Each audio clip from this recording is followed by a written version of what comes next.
आज की वीडियो का टॉपिक है ऐतिहासिक भाषा विज्ञान। और इसमें मतलब हम ये पढ़ेंगे कि एक भाषा जो है उस भाषा का इतिहास क्या है और साथ ही उसमें समय के साथ कौन कौन से परिवर्तन हुए हैं और वर्तमान में उसका रूप क्या है। इसी को ऐतिहासिक भाषा विज्ञान कहते हैं। और इस ऐतिहासिक भाषा विज्ञान से जो भी तथ्य या डाटा मिलता है उसका फिर तुलनात्मक भाषा विज्ञान में फिर से उपयोग किया जाता है। जिस प्रकार पहले की वीडियो में हमने ये जाना कि मतलब विलियम जोन्स जो थे वे जब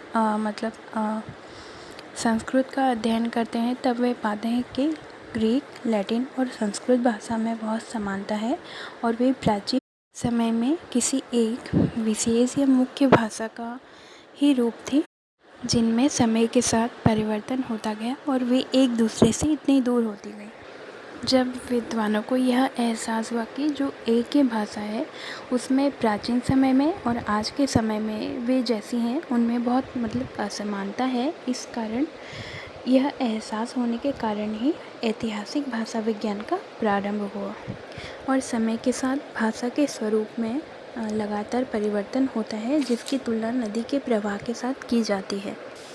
जिस प्रकार नदी जिस स्थान से निकलती है या बहती है वह स्थान तो नित्य या परमानेंट होता है, लेकिन जिस प्रकार समय के साथ नदी बहती है और उसके रूप में उसके आकार में परिवर्तन होता रहता है, उसी प्रकार भाषा जहाँ से निकलता है वह तो नित्य है, लेकिन समय के साथ साथ उसमें बहुत सारे परिवर्तन होते जाते हैं। ऐतिहासिक भाषा विज्ञान का सबसे प्रमुख लक्ष्य जो है वह यह है कि यह भाषा में होने वाले जितने भी परिवर्तन हैं उनका अध्ययन करता है।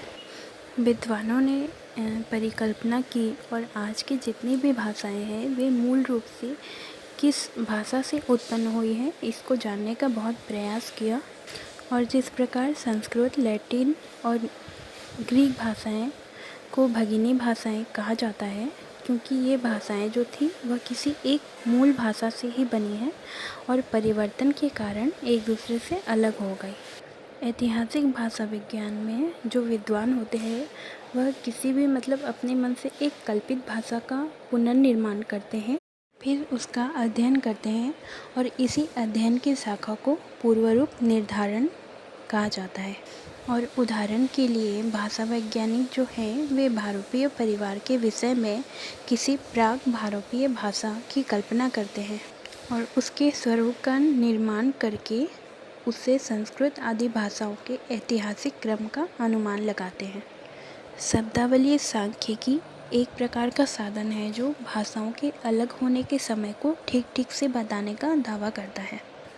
भाषाओं में ध्वनि परिवर्तन बहुत ही कम होते हैं और शब्दों की तुलना से उन्हें ढूंढा जा सकता है। इसी तरह भाषा के जो आधारभूत शब्द होते हैं उनमें भी बहुत कम परिवर्तन दिखाई देता है।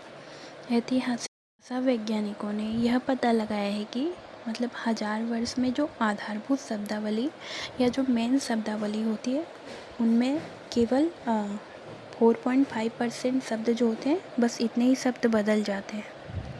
और यूरोपीय भाषाविदों ने यह गणना की है कि अंग्रेजी और जर्मन भाषाएं जो थी वह किसी समय एक थी और आज से लगभग 1600 साल पहले एक दूसरे से अलग हो गई। ऐतिहासिक भाषा विज्ञान से जो भी डाटा प्राप्त होता है उसे हम कई क्षेत्रों में उपयोग कर सकते हैं। और ऐतिहासिक भाषा विज्ञान जो है वह प्राचीन और वर्तमान समय में भाषा में किस प्रकार बहुत परिवर्तन हुए हैं उन्हीं के विषय में बताता है।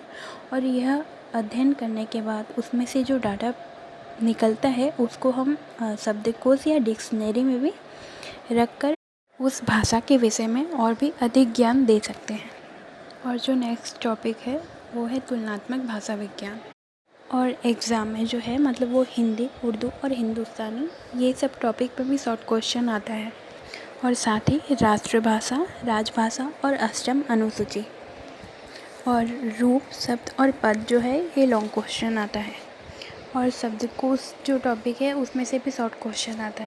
हिंदी के जो स्वर, ध्वनियाँ और उनका वर्गीकरण और उनका उच्चारण स्थान से भी रिलेटेड लॉन्ग क्वेश्चन आता है और स्वनिमिक से रिलेटेड भी लॉन्ग